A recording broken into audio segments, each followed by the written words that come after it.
Hey, good morning. Yes, it is. It is March 10th. It's a Tuesday. So, what are we going to talk about today? Well, I thought we'd talk about today, like Mark, you asked about discounts and specials. And then I thought I'd round it up. Uh, Phil, I think you asked how many mechanics I have working for me. And we'll get into that. So, stay tuned.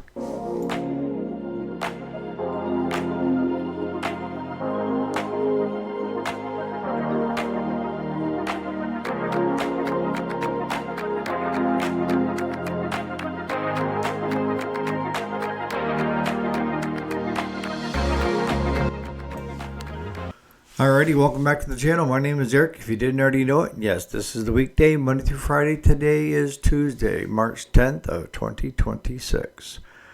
So where do we begin? Let's begin with how many mechanics do I have working for me?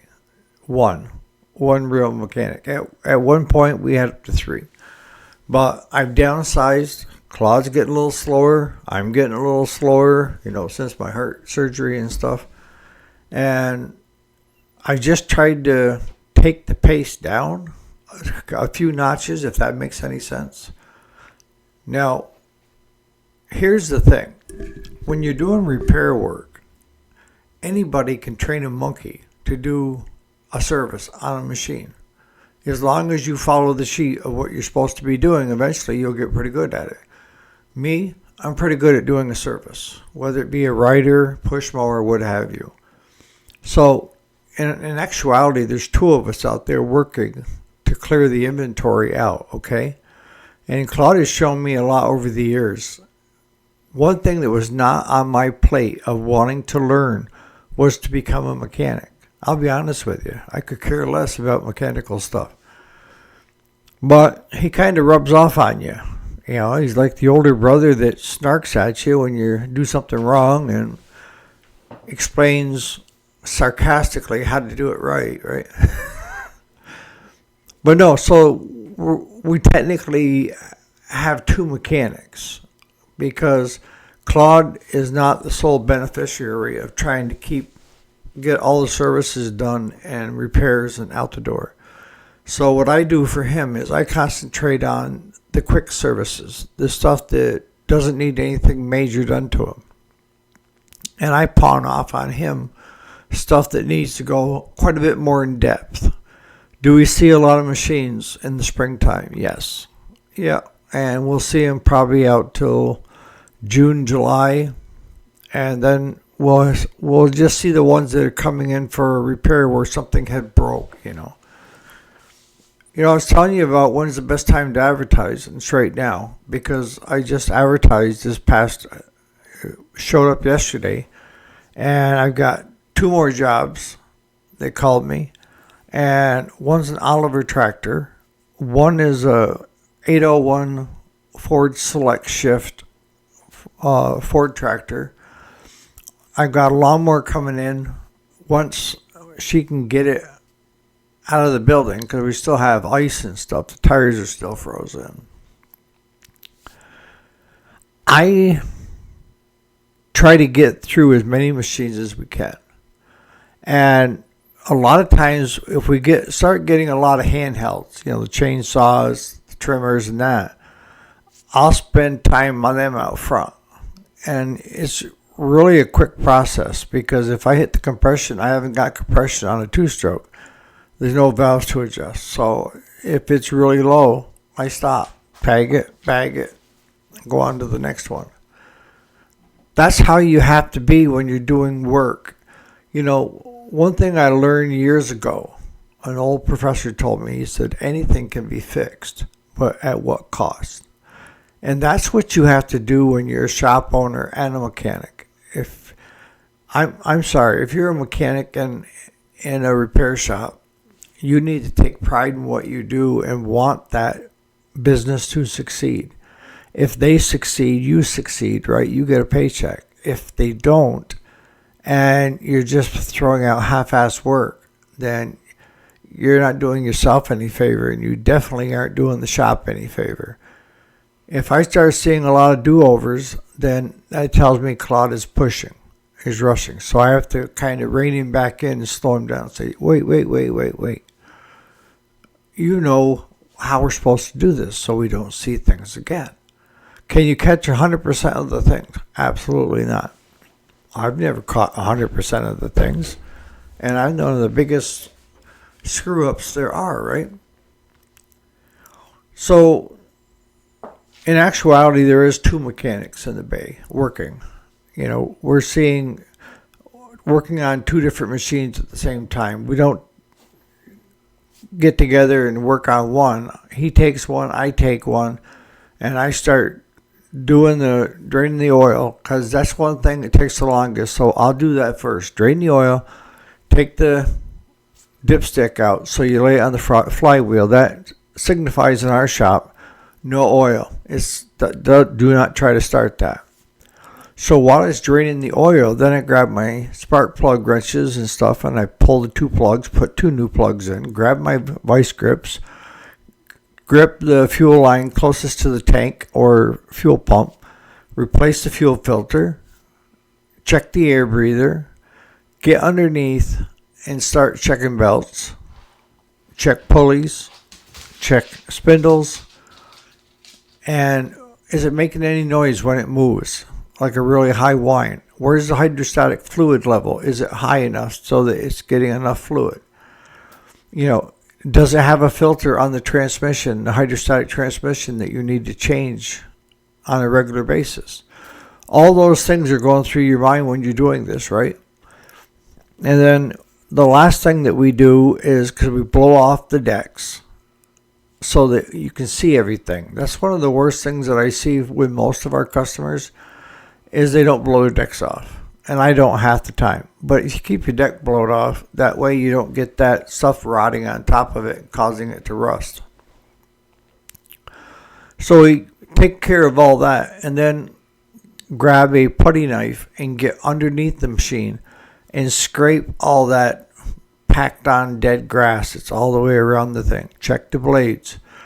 Are there a lot of nicks in it? Is it something that we can touch up? We touch up. Versus putting new ones on, unless the customer says, please put new ones on. And if we see the blades are still good, I will just touch them up and let the customer know, look, I looked at your blades and your blades were really good. So that just saves you an additional $35-40. I do that, yeah. It's a volume game. As far as trying to get repairs done, you're trying to get stuff in and out of the shop as quickly as possible to get paid, okay?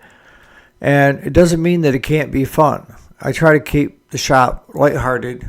You know, I always tease and Claude, what, you're not done yet? And he'll say, yeah, I've already put it all back together, and I took it all back apart just for something to do. You know, it's stuff like that just keeps the shop lighthearted. All right, specials. We do not do any specials except for the slow time of year. Other than that, no. Because you're going to have, or you should have, plenty of work in the spring. Usually by the end of April into May is when we start seeing the big rush. We're already starting to hear from our regulars they're getting their stuff out. But what I do is I offer a discount in the fall if you want to get your lawnmower serviced then so you avoid the spring rush. Or if you want to get me your lawnmower in March or early April, give a discount on labor to get it through. And I also do farm tractors. If it's during the winter months and it's in the shop for major repairs, I do give an hourly discount, $10 off an hour. Then I do when it's during the summer months where it's peak, you know, a tractor's broke down. I mean, I just talked with a lady yesterday that needs a Oliver all rewired. I said, will it run long enough to get up on the trailer? And she said, I think so, Eric. I said, all right, we'll be out Wednesday or Thursday to pick it up. I'll call you before I come that way. That she's still going to fall under the discount for the winter because we're not done winter yet.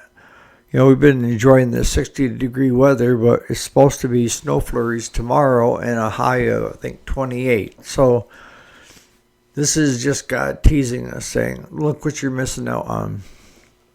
And I know, once it gets to be July and August and it's 109 degrees out, everybody's going to be complaining it's too hot. So no, Mark, I don't offer any discounts except during the off season. And I call the off season from May 1st to, probably October 30th, something like that, for tractors. And the lawnmowers, if you want to have a fall service done, in late September, early October, I'll give you a discount. Some of my regulars do that. That's the way they like to do it, so they get their stuff ready to go in the spring of the year. One thing that's going to help your customer out a lot, or you guys that are do-it-yourselfers, is to A, put a fuel shutoff in, and B, put new fuel filters on your fuel system. And then when you get ready to park it, if you're going to park it for over a week, the best thing you could do is actually leave it running, shut the fuel off with the fuel shut off, and let it burn whatever gasoline is in the carburetor in the system. And that way you don't have anything just sitting there collecting water and varnish and everything else. That's what I tell our guys with the snow blowers in the spring of the year. When you put them away, shut the fuel off and just let it sit there and run. In the fall of the year, the push mowers we recommend, because you can't get a shut off in there, is just to not put a lot of gas in towards the end of the season. Take a set of ice grips, clap the handle, and let it run till it runs out of fuel. We've done that before. The one thing that I've learned as far as having sales on parts, it's a gimmick. And the grocery stores do it, the Walmart does it, everybody does it, right? Doesn't mean it's right, just everybody does it. And what is that? It's like having a steak that you mark freshly reduced because it's getting close to that time, right? And you put it over here and it's $15.99 reduced down to $12.99. So in the mind it's saying I'm saving money. But if you went over to the meat section where the new steaks are, they're selling those for $7.99 a pound. Why would you buy old steak when you can have new steak even at a cheaper price? And when they have their sales, I've seen so many times where they mark something up and then say sale price and it brings it down to what it was before. I don't believe in gimmicks. And why don't I? Because if somebody catches on to what you're doing, all it takes is, one, and that leads to mistrust. You know what I'm saying? So I give my customers breaks when I can, and I don't mark up the parts big time. We do a fair labor rate, and if we need to pick up and drop off. See, that's one thing that I did raise as well, because it wasn't even covering the fuel. You tell somebody it's $40 to pick it up and bring it back for a total of $20 each way. You're driving there, picking up the machine, driving back to the shop. When you get it fixed, you're driving back there again, unloading it, and then driving back. And when you're driving half an hour, 40 minutes, that $40 isn't squat, that $20. That isn't even paying Claude's hourly wage. So we started changing it up. And what I'm trying to do right now is get it so that it's actually cheaper to go to Tractor Supply and rent their trailer and bring your mower to us than having us go get it. And I point blank say that, you can rent a trailer cheaper from Tractor Supply if you want to bring it yourself. And then rent it out again and with me, with their trailer program stuff, I've got like 7 or 8 free rentals that I haven't used, but I got 5 trailers. So why do I need their trailer? So that's one thing to keep in mind when you're doing repairs and stuff is you need to charge a fair rate for pickup and drop off. If everything were aligned and perfect in my world, we wouldn't do any pickup and drop off. I'd love to be able to be steady enough with people finding ways to get their stuff to us instead of us having to leave the shop. Because what I find is that if we're both out of the shop doing a pickup or a drop off, if people call wanting parts or wanting to schedule their tractor or lawnmower or what have you, if they don't get anybody to get the answering machine, they hang up. If I'm there, I can get everything done in short order of name, address, pick a date, we're going to pick it up, and what seems to be the chief complaint with it. If you're not there, a lot of people will not leave messages. And I'm not too keen about giving out my cell phone number. I've had to in the past with certain guys that wanted me to text them. And that's the way they interacted with everybody is through text. But the problem is all of a sudden they're calling you after hours or texting you after hours and want to know if you can do this and this and this. And you're already shut down for the day. You're like, no, I'm going to have dinner and head for bed here shortly. So in the comments, you guys that do have shops, are you running any specials? Like I say, we do early spring, late fall for the mowing season, and then the tractors late fall till usually May. The end of April, we give a discount for the tractors. So on that note, you guys have a great Tuesday, and we'll be here bright and early again tomorrow morning for another episode of the weekday. Thanks so much for watching.